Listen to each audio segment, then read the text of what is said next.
This is your daily video and audio Bible, with transcripts to keep you focused. New Testament and Proverbs, read by Ruth, and Old Testament and Psalms, read by Matt. Judges 9:22 to 10:18. Abimelech ruled over Israel 3 years. And God sent an evil spirit between Abimelech and the leaders of Shechem, and the leaders of Shechem dealt treacherously with Abimelech, that the violence done to the 70 sons of Jerubbaal might come, and their blood be laid on Abimelech their brother, who killed them, and on the men of Shechem, who strengthened his hands to kill his brothers. And the leaders of Shechem put men in ambush against him on the mountaintops, and they robbed all who passed by them along that way. And it was told to Abimelech. And Gaal the son of Ebed moved into Shechem with his relatives, and the leaders of Shechem put confidence in him. And they went out into the field and gathered the grapes from their vineyards and trod them and held a festival. And they went into the house of their God and ate and drank and reviled Abimelech. And Gaal the son of Ebed said, Who is Abimelech, and who are we of Shechem, that we should serve him? Is he not the son of Jerubbaal, and is not Zebul his officer? Serve the men of Hamor the father of Shechem. But why should we serve him? Would that this people were under my hand, then I would remove Abimelech. I would say to Abimelech, Increase your army, and come out. When Zebul the ruler of the city heard the words of Gaal the son of Ebed, his anger was kindled. And he sent messengers to Abimelech secretly, saying, Behold, Gaal the son of Ebed and his relatives have come to Shechem, and they are stirring up the city against you. Now therefore, go by night, you and the people who are with you, and set an ambush in the field. Then in the morning, as soon as the sun is up, rise early and rush upon the city. And when he and the people who are with him come out against you, you may do to them as your hand finds to do. So Abimelech and all the men who were with him rose up by night and set an ambush against Shechem in 4 companies. And Gaal the son of Ebed went out and stood in the entrance of the gate of the city, and Abimelech and the people who were with him rose from the ambush. And when Gaal saw the people, he said to Zebul, Look, people are coming down from the mountaintops. And Zebul said to him, You mistake the shadow of the mountains for men. Gaal spoke again and said, Look, people are coming down from the center of the land, and 1 company is coming from the direction of the diviner's oak. Then Zebul said to him, Where is your mouth now, you who said, Who is Abimelech, that we should serve him? Are not these the people whom you despised? Go out now and fight with them. And Gaal went out at the head of the leaders of Shechem and fought with Abimelech. And Abimelech chased him, and he fled before him. And many fell wounded, up to the entrance of the gate. And Abimelech lived at Arumah, and Zebul drove out Gaal and his relatives, so that they could not dwell at Shechem. On the following day, the people went out into the field, and Abimelech was told. He took his people and divided them into 3 companies and set an ambush in the fields. And he looked and saw the people coming out of the city. So he rose against them and killed them. Abimelech and the company that was with him rushed forward and stood at the entrance of the gate of the city, while the 2 companies rushed upon all who were in the field and killed them. And Abimelech fought against the city all that day. He captured the city and killed the people who were in it, and he razed the city and sowed it with salt. When all the leaders of the tower of Shechem heard of it, they entered the stronghold of the house of Elberet. Abimelech was told that all the leaders of the tower of Shechem were gathered together. And Abimelech went up to Mount Zaman, he and all the people who were with him. And Abimelech took an axe in his hand and cut down a bundle of brushwood and took it up and laid it on his shoulder. And he said to the men who were with him, What you have seen me do, hurry and do as I have done. So every one of the people cut down his bundle and following Abimelech put it against the stronghold, and they set the stronghold on fire over them, so that all the people of the tower of Shechem also died, about 1,000 men and women. Then Abimelech went to Thebez and encamped against Thebez and captured it. But there was a strong tower within the city, and all the men and women and all the leaders of the city fled to it and shut themselves in, and they went up to the roof of the tower. And Abimelech came to the tower and fought against it and drew near to the door of the tower to burn it with fire. And a certain woman threw an upper millstone on Abimelech's head and crushed his skull. Then he called quickly to the young man his armor-bearer and said to him, Draw your sword and kill me, lest they say of me, A woman killed him. And his young man thrust him through, and he died. And when the men of Israel saw that Abimelech was dead, everyone departed to his home. Thus God returned the evil of Abimelech, which he committed against his father in killing his 70 brothers. And God also made all the evil of the men of Shechem return on their heads, and upon them came the curse of Jotham the son of Jerubbaal. After Abimelech there arose to save Israel Tola the son of Puah, son of Dodo, a man of Issachar, and he lived at Shamir in the hill country of Ephraim. And he judged Israel 23 years. Then he died and was buried at Shamir. After him arose Yair the Gileadite, who judged Israel 22 years. And he had 30 sons who rode on 30 donkeys, and they had 30 cities, called Hayoth Yair to this day, which are in the land of Gilead. And Yair died and was buried in Kamon.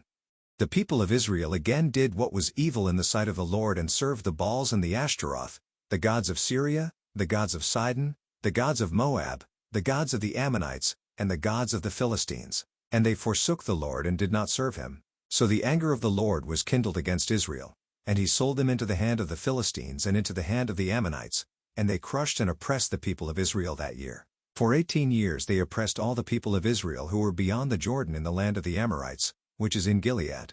And the Ammonites crossed the Jordan to fight also against Judah and against Benjamin and against the house of Ephraim, so that Israel was severely distressed. And the people of Israel cried out to the Lord, saying, We have sinned against you, because we have forsaken our God and have served the Baals. And the Lord said to the people of Israel, Did I not save you from the Egyptians and from the Amorites, from the Ammonites and from the Philistines? The Sidonians also, and the Amalekites and the Maonites oppressed you, and you cried out to me, and I saved you out of their hand. Yet you have forsaken me and served other gods, therefore I will save you no more. Go and cry out to the gods whom you have chosen. Let them save you in the time of your distress. And the people of Israel said to the Lord, We have sinned. Do to us whatever seems good to you. Only please deliver us this day. So they put away the foreign gods from among them and served the Lord, and he became impatient over the misery of Israel. Then the Ammonites were called to arms, and they encamped in Gilead. And the people of Israel came together, and they encamped at Mizpah. And the people, the leaders of Gilead, said one to another, Who is the man who will begin to fight against the Ammonites? He shall be head over all the inhabitants of Gilead. Luke 24:13-53. That very day 2 of them were going to a village named Emmaus, about 7 miles from Jerusalem, and they were talking with each other about all these things that had happened. While they were talking and discussing together, Jesus himself drew near and went with them. But their eyes were kept from recognizing him, and he said to them, What is this conversation that you are holding with each other as you walk? And they stood still, looking sad. Then one of them, named Cleopas, answered him, Are you the only visitor to Jerusalem who does not know the things that have happened there in these days? And he said to them, What things? And they said to him, Concerning Jesus of Nazareth, a man who was a prophet mighty in deed and word before God and all the people, and how our chief priests and rulers delivered him up to be condemned to death, and crucified him. But we had hoped that he was the one to redeem Israel. Yes, and besides all this, it is now the 3rd day since these things happened. Moreover, some women of our company amazed us. They were at the tomb early in the morning, and when they did not find his body, they came back saying that they had even seen a vision of angels, who said that he was alive. Some of those who were with us went to the tomb and found it just as the women had said, but him they did not see. And he said to them, O foolish ones, and slow of heart to believe all that the prophets have spoken. Was it not necessary that the Christ should suffer these things and enter into his glory? And beginning with Moses and all the prophets, he interpreted to them in all the scriptures the things concerning himself. So they drew near to the village to which they were going. He acted as if he were going farther, but they urged him strongly, saying, Stay with us, for it is toward evening and the day is now far spent. So he went in to stay with them. When he was at table with them, he took the bread and blessed and broke it and gave it to them. And their eyes were opened, and they recognized him, and he vanished from their sight. They said to each other, Did not our hearts burn within us while he talked to us on the road, while he opened to us the scriptures? And they rose that same hour and returned to Jerusalem. And they found the 11 and those who were with them gathered together, saying, The Lord has risen indeed, and has appeared to Simon. Then they told what had happened on the road, and how he was known to them in the breaking of the bread. As they were talking about these things, Jesus himself stood among them, and said to them, Peace to you. But they were startled and frightened and thought they saw a spirit. And he said to them, Why are you troubled, and why do doubts arise in your hearts? See my hands and my feet, that it is I myself. Touch me, and see, for a spirit does not have flesh and bones as you see that I have. And when he had said this, he showed them his hands and his feet. And while they still disbelieved for joy and were marveling, he said to them, Have you anything here to eat? They gave him a piece of broiled fish, and he took it and ate before them. Then he said to them, These are my words that I spoke to you while I was still with you, that everything written about me in the law of Moses and the prophets and the Psalms must be fulfilled. Then he opened their minds to understand the scriptures, and said to them, Thus it is written, that the Christ should suffer and on the 3rd day rise from the dead, and that repentance for the forgiveness of sins should be proclaimed in his name to all nations, beginning from Jerusalem. You are witnesses of these things, and behold, I am sending the promise of my Father upon you. But stay in the city until you are clothed with power from on high. And he led them out as far as Bethany, and lifting up his hands he blessed them. While he blessed them, he parted from them and was carried up into heaven. And they worshipped him and returned to Jerusalem with great joy, and were continually in the temple blessing God. Psalm 100, a psalm for giving thanks. Make a joyful noise to the Lord, all the earth. Serve the Lord with gladness. Come into his presence with singing. Know that the Lord, he is God. It is he who made us, and we are his. We are his people, and the sheep of his pasture. Enter his gates with thanksgiving, and his courts with praise. Give thanks to him. Bless his name. For the Lord is good, his steadfast love endures forever, and his faithfulness to all generations. Proverbs 14:11-12.